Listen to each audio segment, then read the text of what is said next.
wasiirka wasaaradda horumarinta caafimaadka ee Somaliland Professor Umar Ali Abdullahi Bade oo weheliya agaasimaha guud ee wasaaradda horumarinta caafimaadka ee Somaliland Dr. Maxamed Cabdi Xirgeeye ayaa waxa ay ka qayb galeen shir lagaga hadlayay tayeynta cisbitaalada dalka.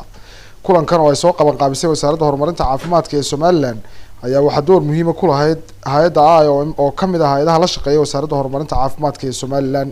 marti sharaf kala duwan oo ay kamid yihiin agaasimayaasha cisbitaalada gobolada dalka, guddiga mihnadlayaasha caafimaadka iyo sidoo kale mas'uuliyiin ka socday hay'adda IOM ayaa iyagu halkaasi ka hadlay waxaana ay ka warameen qaabka loo tayeynayo cisbitaalada dalka guud ahaan.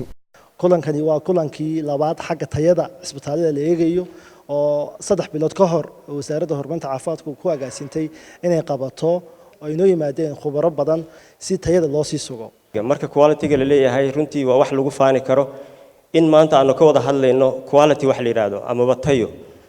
IOM2 barnaamijkan aanu isaguna danaynayno oo aan mar walba u aragno inuu yahay mid muhiim ah.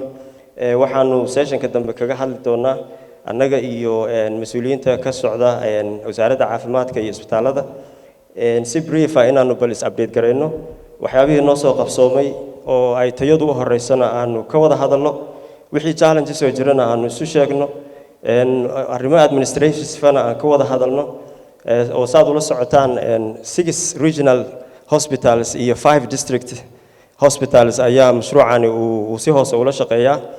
waanu ku faraxsanahay miiskan dadka fadhiya inay yihiin dadkii aanu sida hoose aanu wada shaqeynayno. agaasimaha guud ee wasaaradda horumarinta caafimaadka ee Somaliland Dr. Maxamed Cabdi Xirgeeye ayaa isaguna halkaasi erayo kooban ka yiri. marka aynu ka hadlayno arrinta cisbitaalada laba arrin ayaa isdhinac yaala in cisbitaaladii ay shaqeeyaan oo ay furmaan iyo in la waafajiyo standardkii laga doonayay ee shaqada ama quality-giina la eego.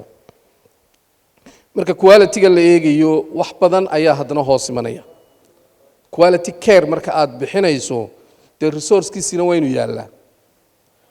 quality care baan bixinayaa lamida ka day standardkee dunida resource-ka aan hayaana waa intan dee isma maaj garaynayso. laakiin waxaynu u baahannahay waxa weeyaan waxa aynu hayno imika gacanta inoogu jira inaynu sida ugu wanaagsan ee ugu macquulsan ee uguna tayada fiican aynu isticmaalo.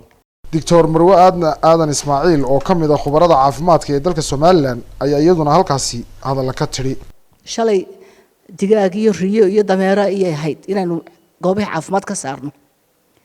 laakiin maanta 30 sano dabadeed waa inaynu qorshe inagoo qariidada dalkeena eegayna oo leh maxaa qofta halkaa joogta ama ninka odayga halkaa buurtaa saaran maxaa loo hayaa yaa u maceena maxaa taa foolanaysa ama tuulooyinka xuduudda taxan ama inta xuduudda xagga shishe ka xigta ee dhiig baxaya maxaa u maceena.